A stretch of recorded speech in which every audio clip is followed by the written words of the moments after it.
What's good, NBA family, and welcome back to another video. Today is Thursday, October 12th. That means that we're officially 12 days away from NBA tip-off night, and that means that we got to talk about the best player in NBA history to ever wear number 12.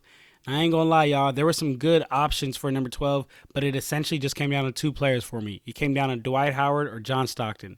I ended up going with John Stockton because of his durability and his longevity, but let's talk a little bit more about it, man. Stockton wore number 12 all 19 years that he played in the NBA. He's a 10-time All-Star, 11-time All-NBA first team, 5-time first team all defense, 2-time steals champion, 9-time assist champion. He revolutionized the pick and roll game with Karl Malone. I mean, back in the day on that Jazz team, you could not go and double Stockton on those pick and rolls, because if you did, he was making that easy dump off pass to Karl Malone for an easy layup, a dunk, or even a nice little midi that Karl Malone had.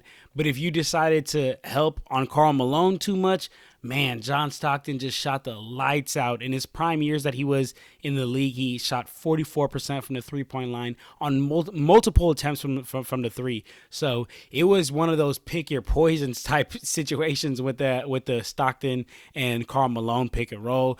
But also, I mean, from Stockton's point of view, I mean, he set some like unbelievable records that like I don't see anyone breaking. Like similar to the LeBron record, like I think that LeBron's gonna surpass this like all-time scoring record so much that like no one's ever gonna touch it. Similar to Stephen Curry. Stephen Curry is gonna surpass this three-pointers made like in a career by so much that no one's ever gonna surpass it.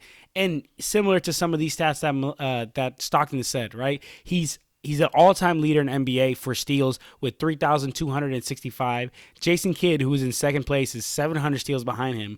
My boy Jason Kidd is long gone as a player, unless he's gonna get some steals out there as a coach on the Mavs, hoping to help Kyrie and Luka.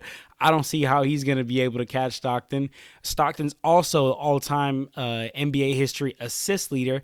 He has 15,806. Jason Kidd, again, is in second place. Jason Kidd must be sick of John Stockton. But Jason Kidd, again, is in second place. But this time, instead of being behind 700 steals, he's behind 3,715 assists. So John Stockton's got a comfortable lead, and I just don't see another player catching Stockton, maybe even catching Kidd, to be honest with you, man. But like I mentioned, man, I mean, he really just changed the game of basketball with his pick and roll offense with Karl Malone. John Stockton had a 10-year stretch. I remember he played for 19 years. He had a 10-year stretch, y'all, where every year he averaged a double-double and was averaging at least 13 or more assists per game. Like, you got to understand how great of a point guard you have to be. Like, he is one of the greatest classic point guards. I know nowadays we think of point guards, slashers, able to get to the hoop, able to, shoot the lights out from the logo. We think of Dame, we think of Curry, we think of players like Westbrook back in the day, right? Players like John Morant, those explosive point guards. Back in the day, that's not what point guards were meant to do. Point guards were meant to set up your offense, set up your team, be able to really be an extension of the coach, and that's honestly exactly what John Stockton was out there. But even though that I did go with John Stockton, though, y'all, I did go with John Stockton, and like I said, because of the longevity, because of the durability, you could have really made a case for Dwight Howard. Like I try to make a case for Dwight Howard because I didn't even really get to watch John Stockton games. I wasn't really born. I caught a lot of Hardwood Classics and a lot of those Jordan games by being able to go back and watching that. But I wasn't alive to see that. I was alive to see Dwight Howard. Like, we talking about a 3-time Defensive Player of the Year. We talking about a man that took that sorry-ass Magic team to the finals, and strictly off his, honestly, prowess on defense and how powerful he was, and also just being such a force on the offensive end.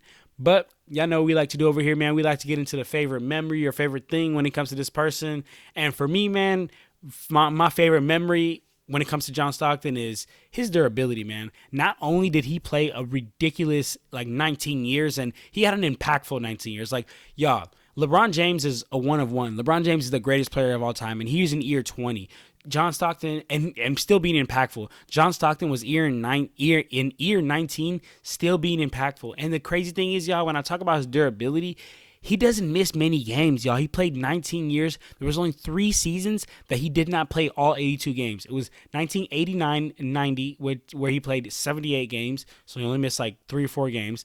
Or 98-99, he played 50 games. And 97-98, he only played 64 games. So really every year he still played more than half of the games. So it's just crazy. I mean, if you put it into simpler terms, you take 19 years, you take 82, it comes out to 1,558. So those are the possible games that he could have played in his 19-year career. You know how many he played in, y'all? He played in 1,504. So he really only missed like a handful of games, like 30 some games, less than a full season worth of games, which is just absolutely insane, y'all. Actually, not take it back. It's definitely more than a season worth of games, but still, it's absolutely insane. This kind of durability, we just don't see that, especially nowadays, and especially from the point guard, y'all. Like we talking about like a 6'1", 6'2" small point guard that was taking hits, getting to the hoop, taking hits, and his durability is top of the line, man. So there you have it, though, y'all. That is who I got for the greatest player in all time in NBA history to ever wear number 12. I got John Stockton. Let me know who you got. Let me know if you would have Dwight. Let me know if you'd have somebody else. Maybe Shannon Brown. I don't know. I don't know, man. Probably the bounciest player to ever wear number 12. But actually, no, I take that back. My boy John Moran is rocking that 12. But anyway, y'all, there you have it. Subscribe to join the family. We'll see who's up for 11. But for now, I'm out of here, y'all. Peace.